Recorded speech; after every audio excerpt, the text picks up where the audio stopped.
সম্মানিত দর্শক শ্রোতা, পরম সৃষ্টিকর্তা যিনি অসীম দয়ালু, শুরু করছি তার নামে।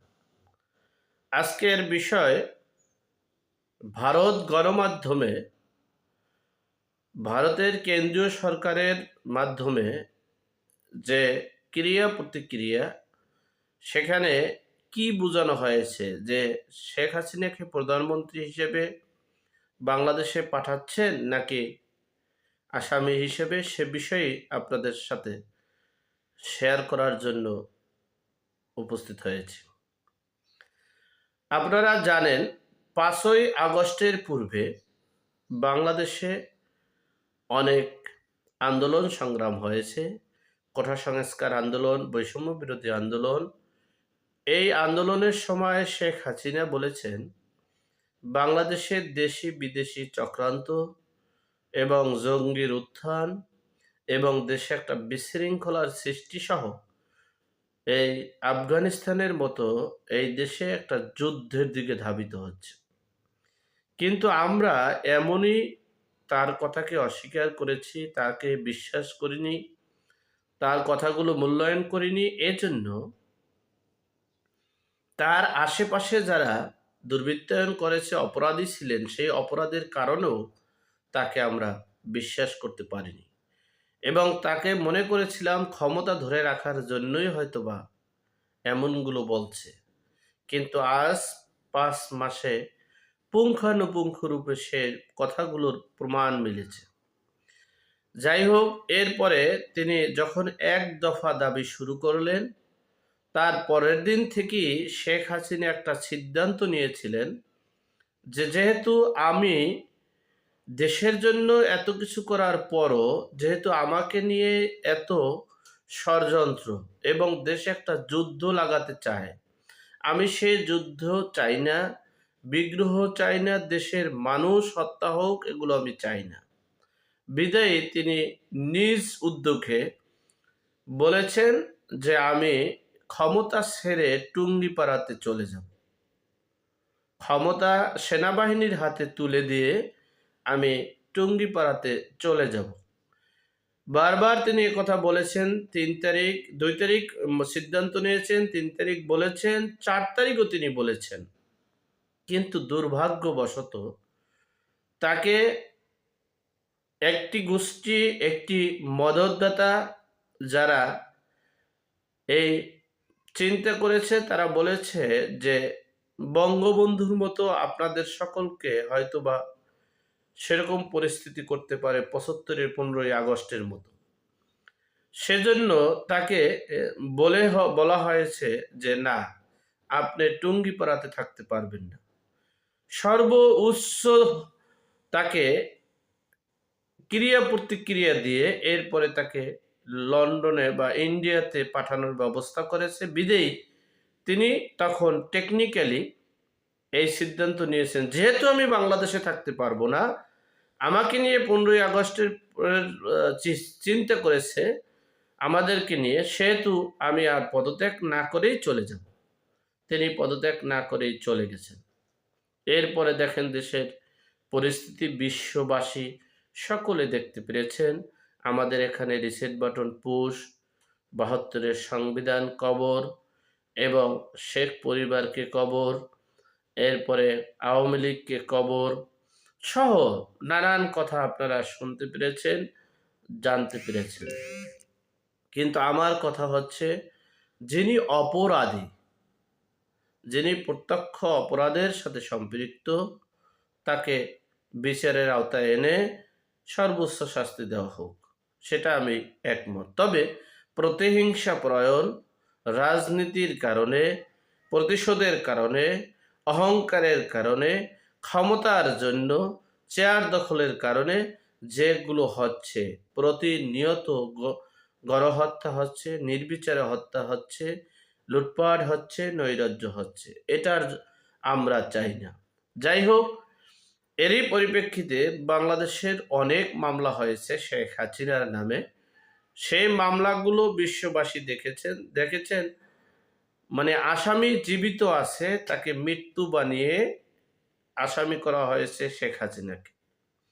আসামি ট্রাকের চাপায় পড়ে মারা গিয়েছে, আসামি করা হয়েছে শেখ হাসিনা মেরেছে।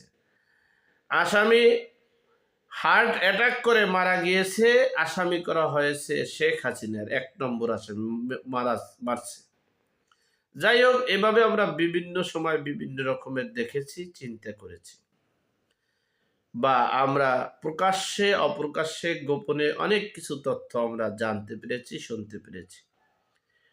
এরপরে আমরাও চাই যে গত ১৫ বছরে যারা প্রত্যক্ষ অপরাধের সাথে সম্পৃক্ত তাদের বিচারের আওতায় আনা হোক। তাই বলে এই না যে আমি অপরাধ করেছি বিদায় শেখ হাসিনার বিচার হবে, আমার ছেলে অপরাধ করেছে বিদায় শেখ হাসিনার বিচার হবে, এটা প্রশ্নই আসতে পারে না।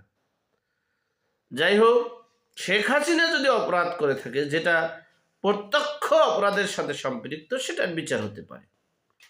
তাই বলে এই না আওয়ামী লীগের নিবন্ধন বাতিল করতে পারি, তাই বলে এই না ছাত্রলীগের নিবন্ধন বাতিল করতে পারি।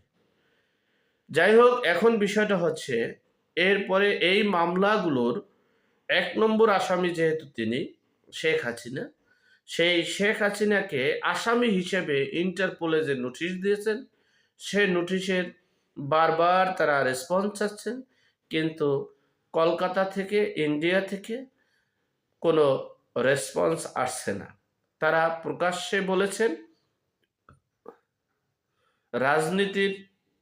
রাজনৈতিক প্রতিহিংসা প্লাস ১৫ই আগস্ট ঘটানোর বিষয়কে সামনে এনে তারা বলেছেন শেখ হাসিনা আমাদের এখানেই আছেন, নিরাপদ আছেন, এবং শেখ হাসিনার যখন প্রয়োজন হবে তখনই তিনি বাংলাদেশে যাবেন। যখন তিনি মনে করবেন উপযুক্ত সময় বাংলাদেশের যাওয়ার, এবং বাংলাদেশের জনগণের যখন মনে করবে যে না, বাংলাদেশের জনগণ প্লাস বাংলাদেশের সকল ডিপার্টমেন্ট প্লাস শেখ হাসিনা মনে করবে যে না, এখন বাংলাদেশ রক্ষা করার জন্য এই পদক্ষেপ নেওয়া উচিত, তখন তিনি সেই পদক্ষেপ নিয়ে বাংলাদেশে আসবেন। তবে আমার একটা বিভিন্ন সংস্থা এবং বিভিন্ন মাধ্যম থেকে জানতে পারলাম, হয়তো বা তিনি বা তার রাজনৈতিক দলগুলো অথবা আওয়ামী লীগ সহ সকল রাজনৈতিক সংগঠনগুলো এখন একটা ভারপ্রাপ্ত সাধারণ সম্পাদক সেট করে ২০শে জানুয়ারির পর থেকে বাংলাদেশে রাজনৈতিক কার্যক্রম শুরু করবে।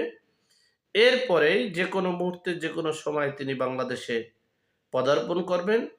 তার ভাষ্য অনুযায়ী এবং বিভিন্ন ইন্টারন্যাশনাল পত্রিকা অনুযায়ী তিনি প্রধানমন্ত্রী হিসেবেই বাংলাদেশে পদার্পণ করবেন, এবং তিনি এমনকি ভারতের সেই শুভেন্দু ভট্টাচার্য তিনি বলেছেন যে শেখ হাসিনা এখনো বর্তমান প্রধানমন্ত্রী, প্লাস ডোনাল্ড ট্রাম্প বলেছেন শেখ হাসিনা এখনো বাংলাদেশের প্রধানমন্ত্রী, প্লাস সহ পশ্চিমা রাষ্ট্রগুলো প্রধানমন্ত্রী হিসেবেই শেখ হাসিনাকে স্বীকৃতি দিয়েছে, এমন তথ্য পাওয়া গেছে। যাই হোক, সেই শেখ হাসিনা প্রধানমন্ত্রী হিসেবেই নাকি বাংলাদেশে আসতে চায়। এখন সেই আশাটা কতটুকু যুক্তিযুক্ত, কতটুকু সম্ভব, কতটুকু হবে, সেটা দেখার বিষয়। তবে যদি বিএনপিকে মাঠে রাখে, রাজনীতির মাঠে রাখে বা এই করে, তাহলে এই বৈষম্য বিরোধী ছাত্ররা, সমন্বয়কারীরা ধ্বংস হয়ে যাবে, আর সেই ধ্বংসের পথেই শেখ হাসিনার আসার সম্ভাবনা থাকবে। আর যদি বিএনপিকে ভ্যানিশ করতে চায়, ভ্যানিশ করে দেয়, বা বিএনপির এই যে অপরাধমূলক যে মামলাগুলো আছে সেই মামলাগুলো আবার পুনরুজ্জীবিত করে এবং তাদেরকে চাপের মুখে রাখে, তাহলে দেখা গেছে দেশে একটা বিষয় অন্ততপক্ষে, যেটা আমরা সবসময় ক্লিয়ারলি দেখি, যেমন চরমোনাই বলেছে, যেমন জামাত ইসলাম বলতেছে, হেফাজত বলতেছে যে একটা সরকার পালিয়ে গেছে আর একজন খুব গদিতে বসার জন্য খুব তড়িঘড়ি করছে। আর বৈষম্য বিরোধী ছাত্ররা, সমন্বয়কারীরা, তারা বলছে যে জুন জুলাইয়ের যে গণ অভ্যুত্থান, যে বিপ্লব, যে আন্দোলন, যে সংগ্রাম, সেটা শুধু নির্বাচনের জন্য নয়, এটা হচ্ছে দেশের সার্বিক দিক থেকে পরিবর্তন, সংস্কার এবং দেশের নির্বাচন ব্যবস্থা সব কিছুকে একটা নির্দিষ্ট লক্ষ্যে পৌঁছানোর জন্যই আমরা এই আন্দোলন সংগ্রাম করেছি। সুতরাং কে নির্বাচন চাইলো, কে ক্ষমতায় যাবে, কে কি করলো, এটা আমাদের দেখার বিষয় নেই। যাই হোক, সেই প্রসঙ্গেই সর্বোপরি কথা হচ্ছে, শেখ হাসিনার রাজনীতির মাঠ খুলে যাবে 20 তারিখের পর। 20 তারিখ থেকে তিনি ভারপ্রাপ্ত সাধারণ সম্পাদক নিয়োগ করে এরপরে এখনই খসড়া কমপ্লিট প্রায়, আমি এখন বলবো না, কারণ হচ্ছে আমি অগ্রিম বললে আপনারা আমাকে অনেক মানে খুব বিশ্রীভাবে মন্তব্য করেন, বিদেয় এখন আর ওইভাবে আমি প্রকাশ্যেও বলতে চাচ্ছি না। যাই হোক, এখন তারা কতটুকু সফল হবে, কতটুকু হতে পারবে না, তবে আমার দৃঢ় বিশ্বাস, যদি কোনো অপরাধীকে যদি এই আওয়ামী লীগের সাথে সম্পৃক্ত করতে চায়, নতুন আওয়ামী লীগকে যে যদি গঠন করতে পারে, তাহলে হয়তো বা সম্ভব হতে পারে। যদি এই শেখ হাসিনা সকল ভুল ত্রুটিকে মানে মেজারমেন্ট করে, নির্দিষ্ট করে, এরপর তাদেরকে অব্যাহতি দিয়ে এই অপরাধীকে বর্তমান যদি সামনে যদি আগাতে চায়, সকল অপরাধীকে বের করে নতুনভাবে নতুন অপরাধী নিট অ্যান্ড ক্লিন ইমেজের নেতাকর্মীদের নিয়ে যদি মাঠে নামে, তাহলে অবশ্যই তিনি সফল হবে, সেটাই মানে বোঝা যাচ্ছে। আর যদি তিনি অপরাধীদেরকে নিয়ে যদি আবার মাঠে নামে, কারণ হচ্ছে এই আন্দোলন সংগ্রামে আওয়ামী লীগের 50% জনগণ সম্পৃক্ত ছিল।